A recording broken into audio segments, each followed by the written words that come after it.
আলাইকুম গাইস, আশা করি আপনারা আল্লাহর রহমতে সবাই ভালো আছেন। আজকে আমরা একটি ঘটনা শুনব, মাথাহীন লাশ। নিয়মিত ভূতের গল্প শুনতে আমাদের চ্যানেলটি লাইক ও সাবস্ক্রাইব করে অবশ্যই পাশে থাকবেন। তো দেরি না করে আমরা সরাসরি ঘটনায় চলে যাই। রাত হলে শ্যামপুর গ্রামে শুনশান নীরবতা নেমে আসে। এই নীরবতার মাঝে থাকে শুধু পাতার মরমর আওয়াজ আর ঝিঝি পোকার ডাক। একটানা সেই ডাকে মোহনীয় হয়ে থাকে যেন কুসুমপুর গ্রাম।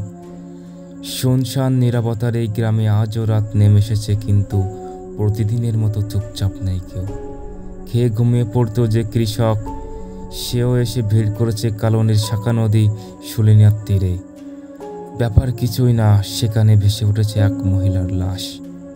সবাই যে যার মতো বলা বলি করছে, চিনতে চেষ্টা করছে লাশটাকে, কিন্তু কেউ চিনতে পারছে না, কারণ এই মহিলাকে খুন করে মাথাটা কেটে ফেলেছে। এখন চারদিকে লোক পাঠানো হয়েছে মাথা খুঁজে না পাওয়া পর্যন্ত এই লাশটা দাফন করার জন্য কেউ করছে না। এরই মাঝে কোনো কোনো উৎসুক জনতা গিয়ে দূর থেকে কাঠি দিয়ে লাশের হাত পা দেখার চেষ্টা চলেছে, কিন্তু কোনো ফলাফল নেই। হাতে পায়ে কোনো চিহ্ন নেই যে লাশটাকে চেনা যায়। রাত যত বাড়তে থাকে তত ভিড় বাড়তে থাকে। মাঝে ভিড়ের চাপ কমে গিয়েছিল, কিন্তু হঠাৎ করে শোনা যায় শেখের বাড়ি সুলেখাকে পাওয়া যাচ্ছে না। ভাইয়ের সাথে ঝগড়া করে ঘর থেকে রেগে মেগে বের হয়ে গিয়েছিল সুলেখা। তারপর থেকে ওর কোনো পাত্তা নেই। সৎ মাও সুলেখার কোনো খোঁজ করে নাই। এখনও সুলেখার মায়ের কোনো দেখা নাই। শুধু ওর বড় ভাই জমির শেখের কান্নাকাটি চলছে লাশটার পাশে। অনেকেই ওকে ধরে রাখার চেষ্টা করছে, কিন্তু পারছে না। বারবার আছাড় খেয়ে খেয়ে মরা কান্না জুড়ে দিয়েছে জামাল শেখ। ছোট বোনটাকে অনেক ভালোবাসত সে। সকালে ঝগড়া হবার সময় বলেছিল, যা দূর হয়ে যা মরগা। এখন সে কথা শুনিয়ে বলতে বলতে চিৎকার করে কেড়ে উঠল সে, কিন্তু লাশের পরিচয় পাওয়া গেল না। এর মাঝে গ্রামের তিনজন মুরব্বী এসে নিজেদের মাঝে বাহাস করতে লাগলো। কেউ এই লাশ দাফন করতে চায়, কেউ নিয়ে ফেলতে চায় পানিতে, সেখান থেকে ভেসে এসেছে লাশ। কেউ কেউ জানাজা পড়ার জন্য বসে থাকলো, কিন্তু লাশের পরিচয় পাওয়া গেল না। এরই মাঝে একটা চিৎকার শুনে সবাই দৌড়ে গেল সেই চিৎকার উৎসের দিকে।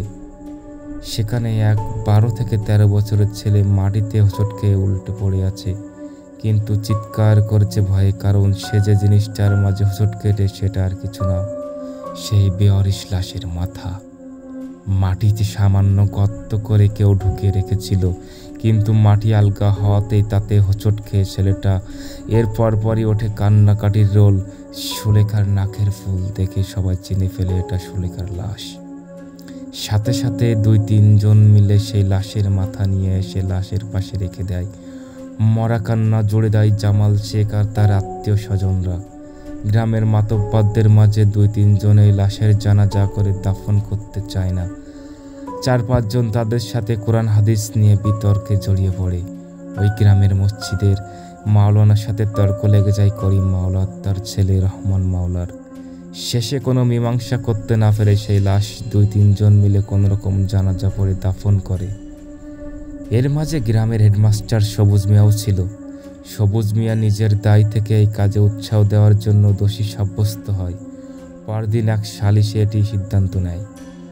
দিন সাথে সবার মুখে মুখে এই ঘটনা একের পর এক ডানা মেলতে থাকে। কেউ কেউ বলা শুরু করে সবুজ মিয়াই সুলেখার প্রেমের সম্পর্ক ছিল, আর এর রেশ ধরে কয়েকদিন পর আবার সালিশ ডাকা হয়। যেই 3 জন লাশ দাফন ও জানাজা করতে চায়নি, তাদের রায় সবুজ মিয়াকে এক ঘরে করে রাখে সবাই। আসলে ওই 3 জন খুব ক্ষমতাশালী বলে ওদের কেউ মুখে মুখে তর্ক করতে চায়নি। তাদের মাঝে রহমান মাওলার পরের মাসে চেয়ারম্যান পদে ভোটে দাঁড়াচ্ছে, তাই তার সাথে কেউ কথা কাটাকাটি করতে চায়নি।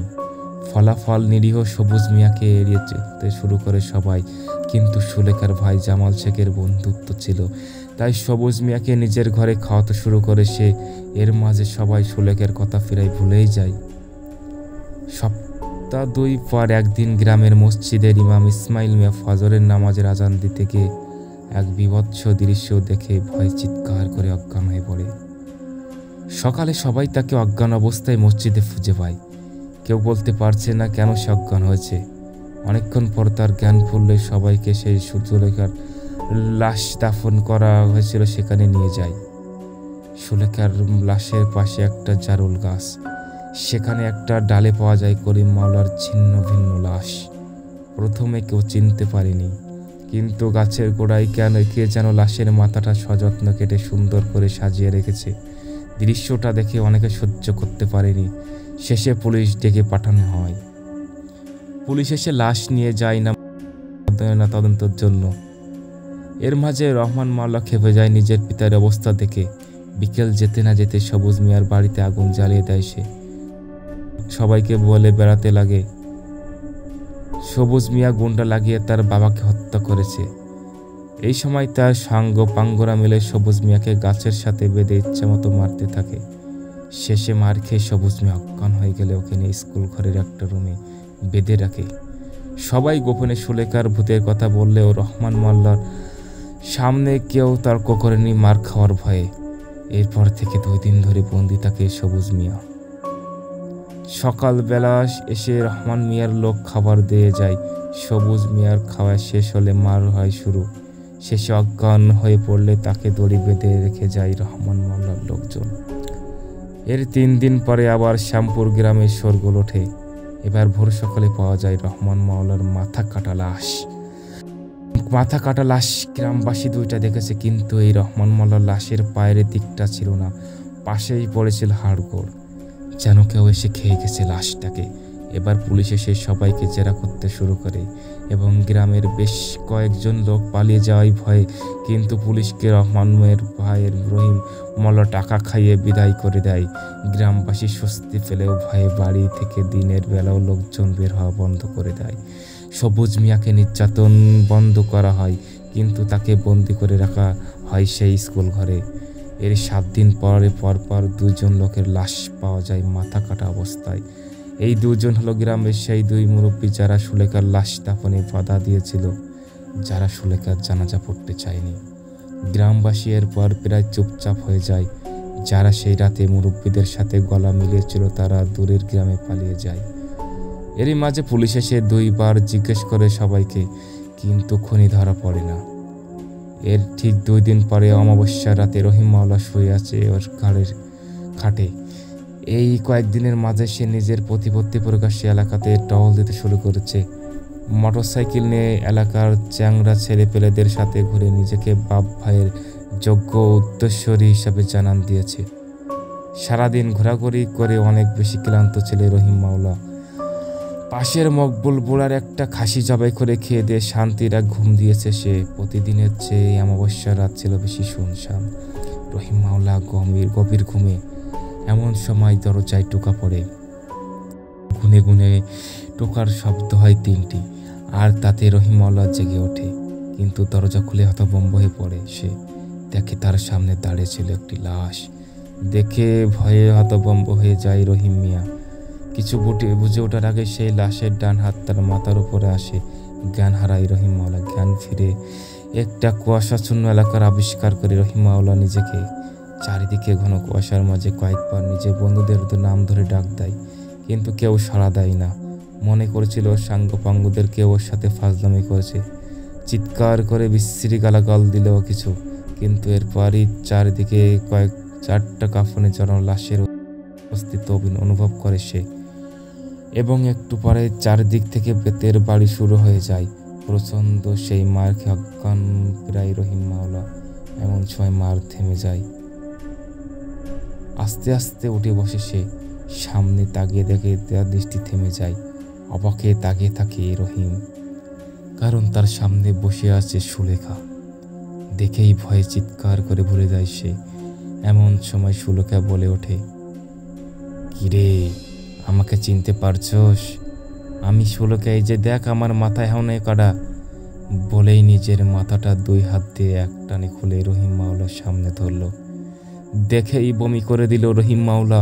2 হাত দিয়ে পেটে চেপে এক প্রস্ত বমি করে রহিম মাওলা বলল, আমারে ছাড়ি দাও, আমারে মাফ করে দাও, সুলি আপা আমাকে মাফ করে দাও বলে হাউ মাউ করে কেঁদে ফেলল রহিম। কি ছাড়ি দিমু? সেদিন আমাকে ছাড়ছিলি রে তোরা দুই ভাই?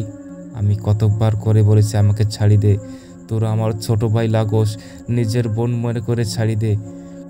কই সেই দিন তো ছাড়িস নাই, আমাকে দুইজন মিলে তোরা নষ্ট করলি। তারপর তোরা দুই মাওলার বাচ্চা আমার মাথা কাটাকাটি করে ফেললি। আমার সবুজ মেয়ারে কত মারলি তোরা, কই সেদিন মনে আসিল না আমার কথা বলে নিজের মাথাটা আবার নিজের ধরে জোড়া লাগালো সুলেখা। এবার কেঁদেই ফেললো রহিম, বলল আফা ভুল হয়েছে আফা, তুমি আমার এইবারের মতো মাফ করে দাও আফা, কিন্তু কইতাছি আমি এর ফেরাত চিত্ত করে ছাড়মু। এবার খিলখিল এসে উঠল সুলেখা, সে হাসি শুনে কাঁপতে শুরু করে দিল রহিম মাওলা। আস্তে আস্তে এগিয়ে আসছে সুলেখা, সামনে ভাত রহিম মাওলা, তারপর রহিমের ধরে একটানে ছিঁড়ে ফেললো তার মাথাটা। গল গল করে রক্তে পড়ছিল সে কাটা মাথা থেকে। মাথাটা হাতে নিয়ে গাহিম করে একটা চিৎকার দিয়ে কেড়ে উঠল সুলেখা। এই ঘটনার কিছুক্ষণ পর নিজের চোখে মুখে জলের ঝাপটা খেয়ে জেগে উঠল সবুজ মিয়া। সপ্তাহখানিক ধরে এভাবে তার ঘুম ভাঙে। মাওলাদেরকে একজন চোখে মুখে পানি ঢেলে দেয়, তারপর খাওয়া দাওয়া দেয়, কিছু খায় না, তারপর সরে যায় মারধর। আজকে তাই জেগেও চোখ বন্ধ করে রেখেছিল সে, কিন্তু মাথায় একটা কমল স্পর্শ হয়ে চোখ মেলে দেখে তার সামনে দাঁড়িয়ে আছে সুলেখা। আস্তে আস্তে উঠে বসলো সবুজ। শরীরে এতদিন না খাওয়ার ফলে শক্তি নেই, কিন্তু কেন যেন নিজের চোখকে খুব বিশ্বাস করতে ইচ্ছে করছে তার। সে বলল, সুলেখা তুমি? হ্যাঁ, আমি ময়রা গেছিলাম, আজকে আমার মুক্তি হইতাছে, তাই শেষবার তোমার দেখতে আসলাম বলে কেঁদে পড়ল সুলেখা। আমার বিশ্বাস হইতেছে না রে, তুমি কেমনে মরলে? চোখ বড় বড় করে বলল সবুজ মিয়া। এই শুনে কোনো লাভ নাই না মাস্টার, তুমি আস্তে আস্তে ওঠো, নাও আমি তোমার শেষবারের মতো খাইয়া দিতেছি দুইটা ভাত বলে পাশে রাখা থালা থেকে ভাত খাইয়ে দিল সুলেখা সবুজকে। সবুজ নিজের চোখকে বিশ্বাস করতে পারে না, কোনো কিছুর সাথে কোনো কিছু মেলাতে ক্লান্ত হয়ে শেষে ভাত খেতে শুরু করলো মন্ত্রমুগ্ধের মতো। খাওয়া শেষে সুলেখা বলল, আমি যাই মাস্টার, তুমি কয়দিন পর সুন্দর দেখা একটা নিকা কইরো, আমারে ভুলে যাইও মাস্টার বলেই পা বাড়ালো সুলেখা। এতক্ষণে ঘরের মাঝে থাকলেও এখন জ্ঞান ফিরে আসে সবুজ মিয়ার। দৌড়ে যায় দরজার দিকে, দরজা খোলাই ছিল, খুলে দেখে ভোর হয়ে গেছে, সূর্য প্রায় উঠে গেছে, আর সেই সূর্যের দিকে আস্তে আস্তে এগিয়ে চলেছে সুলেখা। কিন্তু সবুজ আর দৌড়ায়নি সুলেখার পেছন, কারণ সুলেখা এগিয়ে গিয়েছিল তার শেষ ঠিকানা, সেই কবরের দিকে।